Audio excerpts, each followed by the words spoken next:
Hey there guys, so before this video starts I figured I'd tell you because I'm unsure if a lot of people know, but there is a competition going currently where two people can win a game each.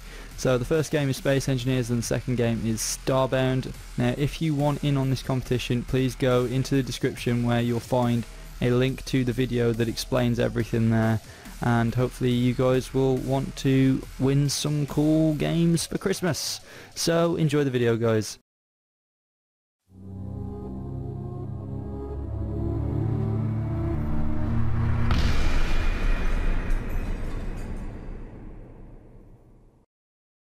Hello there guys, my name is Jurgen Pidorf and welcome back to another episode of Space Engineers. So, what are we looking at today? Well, I've built another new big ship which is kinda weird looking and I kinda like it in all fairness. It's called the Gladius, and what it is a general support vessel for fights. So this thing would, you know, be the general thing that they'd throw at the enemy before they moved on to the bigger weapons. And the reason why it's called the Gladius is because it's you know, one of those resilient ships that it looks, you know, when you see them in battle it's just epic and they're just, you know, just taking on things in like massive squadrons. So this is the ship. Now I've gone with a red and green sort of look. Now I will be sticking with the green. I kind of like it, and I think it suits. Well, again, it's all the way through the. It's all the way through the actual, you know, the Devil Driver series. So I figured I'm gonna keep it, but make different variants with different colours for the secondary colour. So basically, what I mean by that is I've got like a grey and a green colour variant.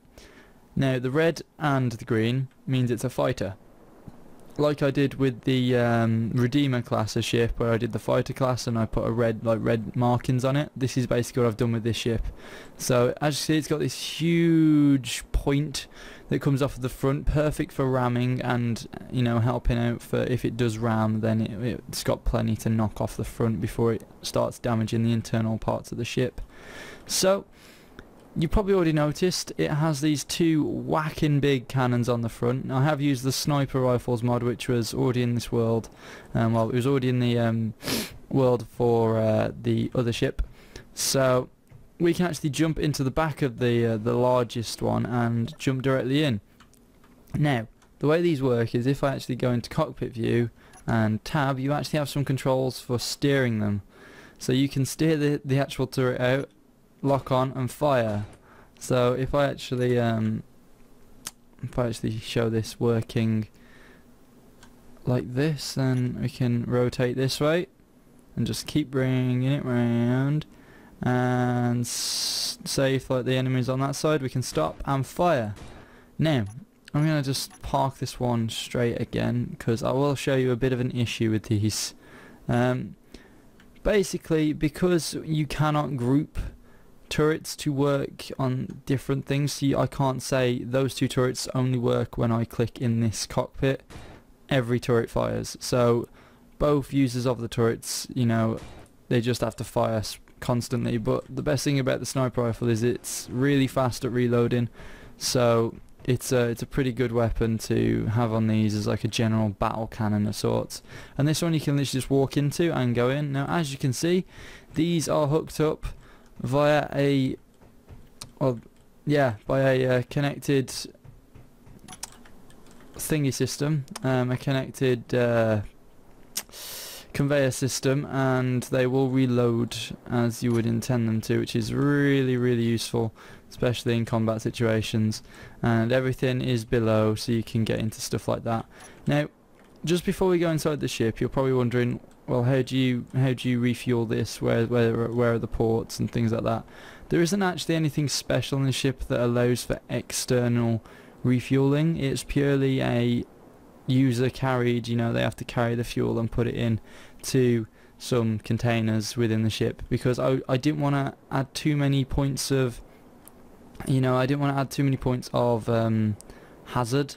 So basically these two turrets are the two main points of hazard on this, because if these were to blow off, they do breach the hull, because of course they're attached via rotors which are within the hull of the ship. So if these do get shot off, you will have a hull breach and you'll come into some issues. So I didn't want to risk anything else with that. So on the, so I've just basically gone with just simple turrets on the back end of these, just because again it's safer that way. And also this does cater for a landing pad at the back, so you can actually land the ship and just get in and out of this ship really quite easily. We did it on another ship, not of the same sort of size. It was actually about 10 times bigger than this, but we had like a landing pad on the back. We never actually released that ship onto any sort of video, which is kind of sad. I may actually have a look into that and try and revive it. But basically that pad there allows like a captain or a special person to land on there and get into the ship quite easily.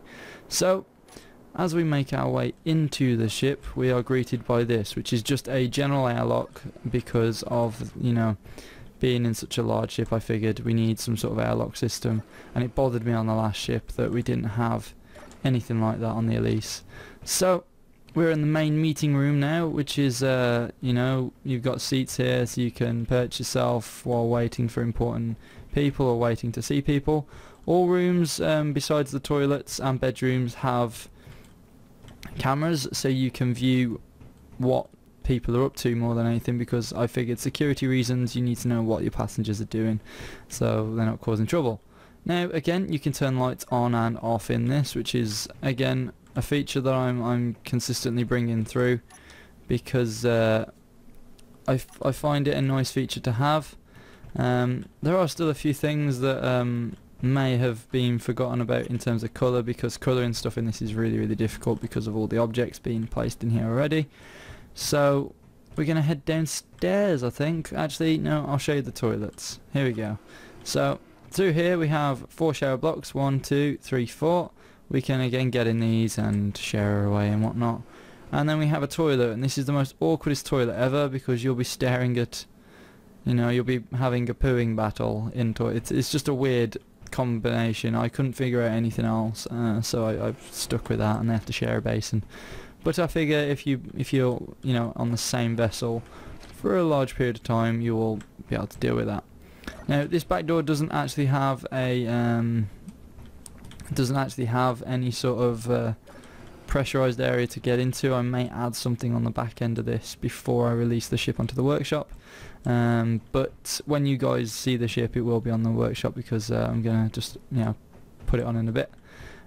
So we got this, and then we come downstairs, very sort of long staircase that just gets to the point really. We have this area where it's a bit cramped now. It actually gets a lot cramped, and it reminds me of a how do you say, a submarine, in the way it's sort of all narrow and stuff, and the space had to be utilised in weird ways. So we've actually got some tables under here with the coffee machine where you get food and stuff. Again, lights can turn on and off down here. It doesn't make much of a difference down here because the light actually bleeds through from there, but it's there as a thing to save power.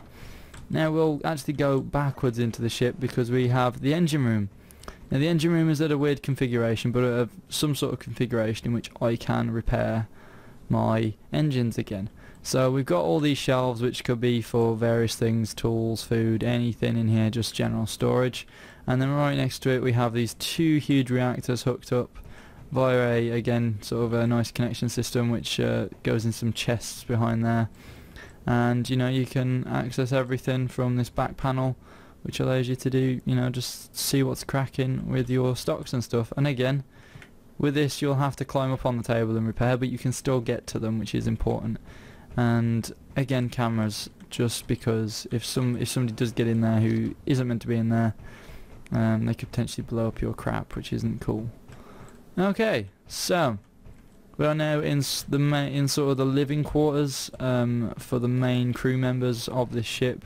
So anyone who would be working underground or under, below deck would live in here, sleep in here, and just, deal with it, because it's very cramped, and there's a lot of space in here for humans, which is cool.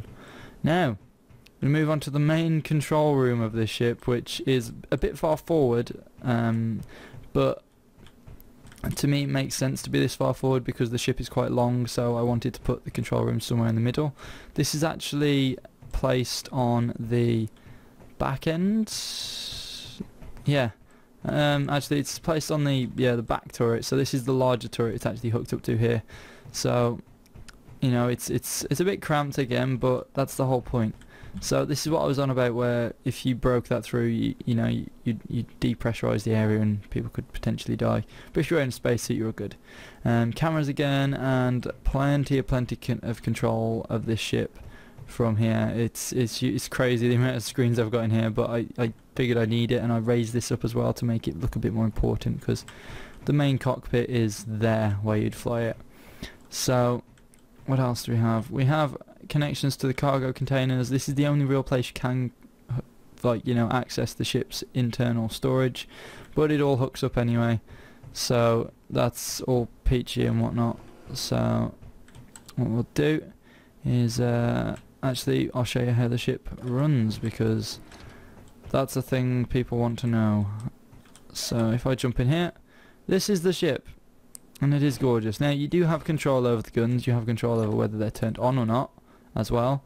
So I can turn off all weapons to the ship, just in case you don't want people to fire, and you can literally force a ceasefire on the ship, which is kind of nice, just in case you are firing at the wrong ship and your men don't know that and they're still firing. So as you see, the ship is actually pretty quick. It moves pretty quickly. It can get up to, you know, a nice speed pretty quickly. Stopping is a bit of a slower affair, but it gets there in the end. I think those thrusters just do the job, and it looks like a massive sword in the water, and a bit like an old 20th century battleship sort of thing. So I think I've done a really nice job with it, and I hope you guys enjoy this one as much as I have. This has been the Gladius.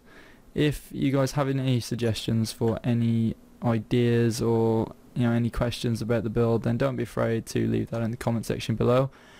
Please, as I've put in the start of this video, go check out the giveaway I'm doing. I think it's because I released the video quite late on a certain day or whatever, and a lot of you guys didn't see it. So I'm hoping by telling you guys through this video, you'll go to that video and get in on the giveaway, which I will be giving away a copy of Space Engineers and Starbound to 2 lucky people. So go and check out that. Go check out this build, which is now on the Steam Workshop, and I'll see you guys later. Peace!